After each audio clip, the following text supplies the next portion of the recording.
Hello friends. கடவுள் நமக்கு நிறைய சொந்த பந்தங்களை கொடுத்துருக்காங்க. அப்படி இருந்தும் சில நேரங்கள்ல நீங்க தனிமையை ஃபீல் பண்றீங்களா? அப்போ இந்த பதிவு உங்களுக்கு ஒரு குட்டி கதை சொல்றேன். ஒரு ஃபேமிலி, அம்மா அப்பா ஒரு குட்டி பையன்னு ரொம்ப சந்தோஷமா இருந்தாங்க. அந்த குட்டி பையனுக்கு ரொம்ப நாளா ஒரு ஆசை, ட்ரெயின்ல டிராவல் பண்ணணும் அப்படின்னு ரொம்ப நாளா ஆசை. அது அவங்க அப்பா கிட்ட சொல்றான். அவங்க அப்பாவும் கொஞ்சம் யோசிச்சாங்க. அப்புறம் ஓகேப்பா அப்படின்னு ட்ரெயின்ல டிராவல் பண்றதுக்கு அலோவ் பண்ணாங்க.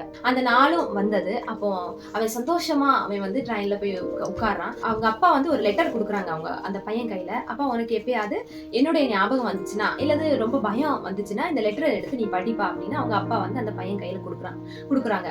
அப்போ அந்த பையன் வந்து அதை பெருசா எடுக்கல, அதை வாங்கி பாக்கெட்ல வச்சுட்டு அவன் ட்ரெயின்ல போய் உட்காந்துச்சான். அதுக்கப்புறம் ட்ரெயின் கிளம்பிடுச்சு. அவன் சந்தோஷமா என்னுடைய ஆசை நிறைவேறிச்சு அப்படின்னு ரொம்ப சந்தோஷமா உட்காந்துருக்கான்.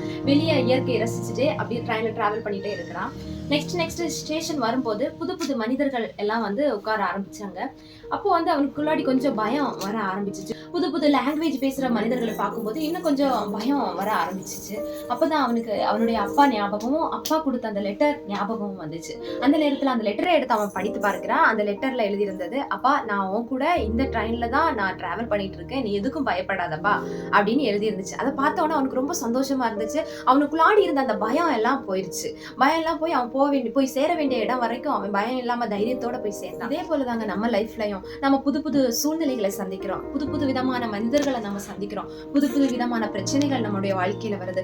அந்த நேரத்துல எல்லாம் நம்ம பயப்படுறோம். நமக்குன்னு உதவி செய்யறதுக்கு யாருமே இல்லையே, நம்ம கூட யாருமே இல்லையே அப்படின்ற ஒரு பயம் நமக்குள்ளாடி வருது. அந்த நேரத்துல நம்ம ஒன்றை நினைவு வைத்திருக்கணும். நம்மை படைத்த ஒரு தகப்பன் நம்ம கூட தான் இருக்கிறார் அப்படின்றத நம்ம மறந்து விடக்கூடாது. நமக்கு நம்முடைய அப்பா கொடுத்த லெட்டர் என்ன தெரியுமா? பைபிள். ஆமாங்க, அந்த பைபிள்ல இருக்கிற வார்த்தைகள் எல்லாம் நம்முடைய இருதயத்தின் காயங்களை ஆற்றக்கூடியதா இருக்கிறது. நம்மளை தேய்ச்சி நம்முடைய பயங்கள் எல்லாம் நீக்கக்கூடியதா இருக்கிறது. தனிமையை குறித்து நீங்க கவலைப்படாதீங்க. கடவுள் நம்மோடு இருக்கிறார். God bless you. ஆமென்.